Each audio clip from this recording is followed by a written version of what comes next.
Alô, amigos, aqui estamos com mais um YouTube e o nosso tema hoje é o nacionalismo evangélico norte-americano. Alguns dias depois de ter lançado meu último YouTube sobre a vitória da extrema-direita reacionária evangélica, porque eles tiveram tantos votos que foi quase como uma vitória se considerarmos em termos de voto religioso no Brasil, evangélico. Logo depois de eu ter lançado esse YouTube e de ter sido publicado o texto no Observatório da Imprensa sobre isso, vi no jornal L'État um texto sobre esse mesmo tema. E é sobre isso que vou falar. Mas, antes de prosseguirmos, um lembrete. Para continuarmos com esses YouTube, é importante seu apoio. E isso se inscrevendo nesse canal. Inscreva-se ali no canto direito da tela e aproveite para curtir e também para compartilhar com seus amigos e seus familiares. Mas vamos falar então da reportagem da correspondente nos Estados Unidos, Valérie Graffenried, do jornal L'État, sobre as próximas eleições legislativas de meio mandato, como chamam os norte-americanos, eleições marcadas para o dia 8 de novembro, uma semana depois da eleição do presidente brasileiro. E a matéria com a entrevista, que ocupa uma página, praticamente uma página inteira, da seção internacional do jornal, é exatamente uma análise da influência dos evangélicos nessas eleições. Não é uma coincidência a publicação quase simultânea desses dois artigos, o meu e da minha colega em Washington, mas de uma preocupante realidade também existente nos Estados Unidos, como é essa realidade religiosa política aí no Brasil, onde os puritanos, os rigorosos anglicanos calvinistas, faziam parte do poder político ainda quando as colônias norte-americanas se tornaram independentes da Inglaterra em 1791. Até ali, os anglicanos puritanos faziam parte do poder político. Foi só em 1802, veja, não faz tanto tempo assim, que o presidente Thomas Jefferson, considerado um dos pais da nação norte-americana, lançou as bases do atual Estado laico americano, erigindo um muro, no seu próprio dizer, marcando a separação entre o Estado e a Igreja. Mas antes mesmo da Revolução Francesa, em 1786, 3 anos antes da Revolução Francesa, que foi em 1789, Jefferson já defendia no estado da Virgínia o direito à liberdade religiosa, no qual era implícita a ideia do Estado laico separado da Igreja. É esse muro que os evangélicos norte-americanos de hoje querem derrubar. E é mais ou menos isso que querem derrubar, porque no Brasil também há separação entre a Igreja e o Estado, que querem derrubar os evangélicos brasileiros. Mas atenção, e esta chamada é dirigida não só aos membros das igrejas, congregações, mas congregações evangélicas brasileiras, como aos seus pastores. O grupo evangélico reconhecido nos Estados Unidos como representativo pelo Partido Republicano é o que reúne evangélicos brancos. Eles fazem parte do chamado nacionalismo cristão norte-americano, cujo líder é o ex-presidente Donald Trump e constitui 25% da população, um pouco menos que no Brasil, onde os evangélicos são cotados entre 30% e 35% da população. Mas vocês notaram bem, eles são brancos. O racismo contra negros e indígenas continua forte nos Estados Unidos.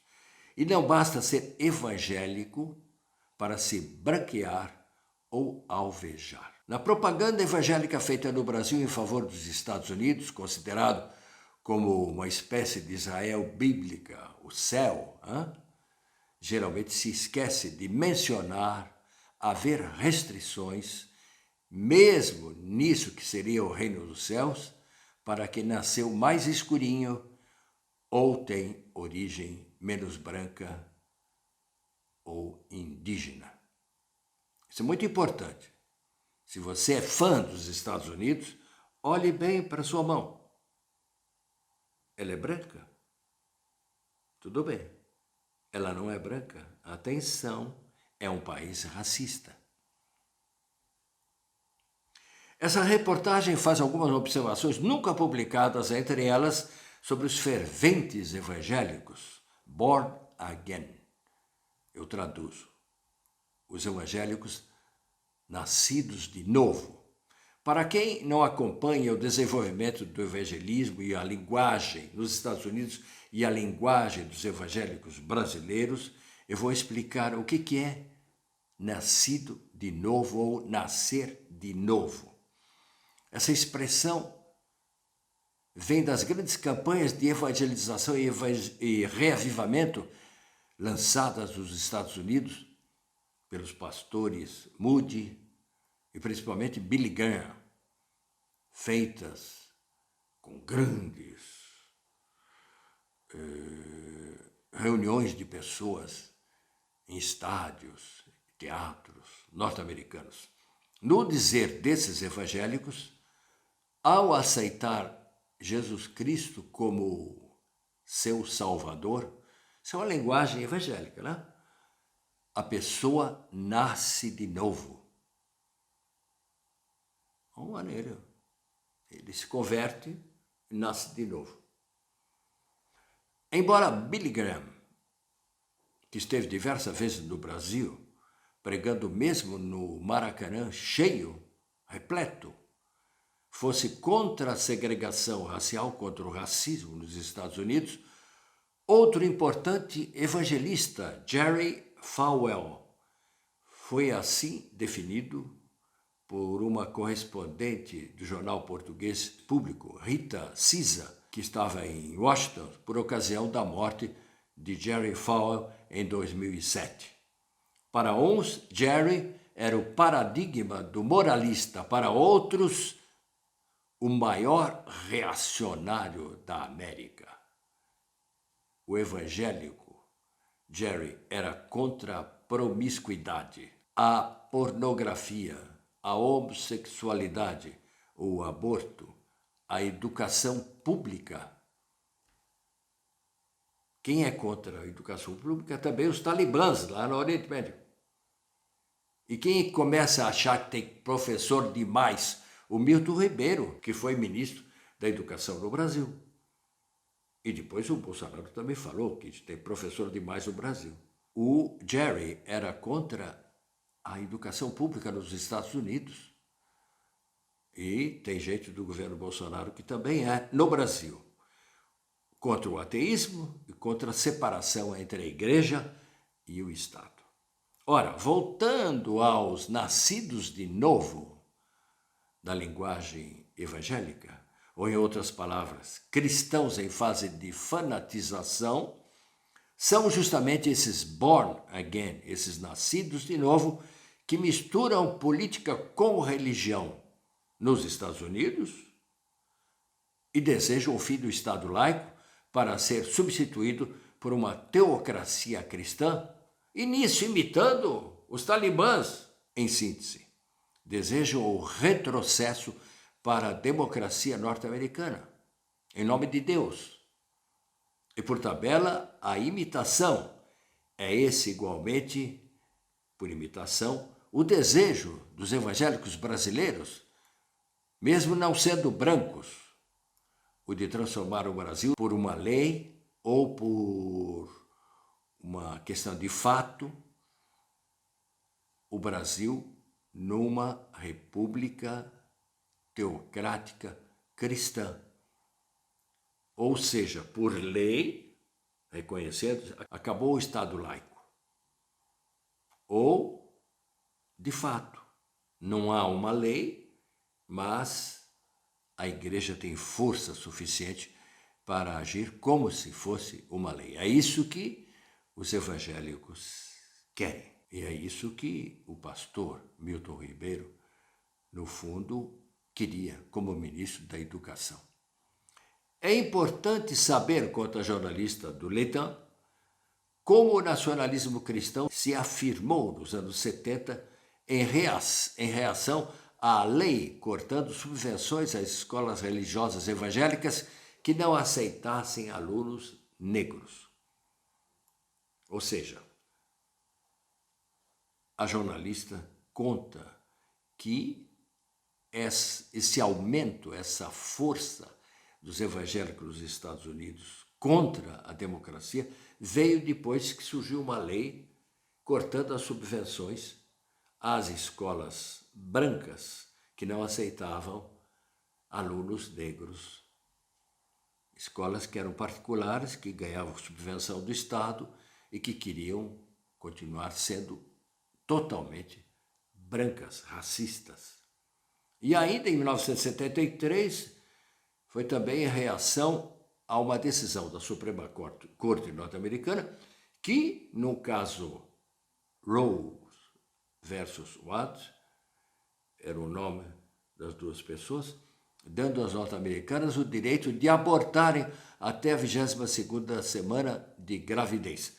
Essa decisão da Suprema Corte vigorou durante 49 anos e este ano, 49 anos depois, foi derrubada pela Suprema Corte norte-americana, onde o Donald Trump fez o que Bolsonaro gostaria de fazer, ele já fez, ele colocou fundamentalistas dentro da Suprema Corte, suficiente para derrubar qualquer tentativa de abertura, como houve no passado.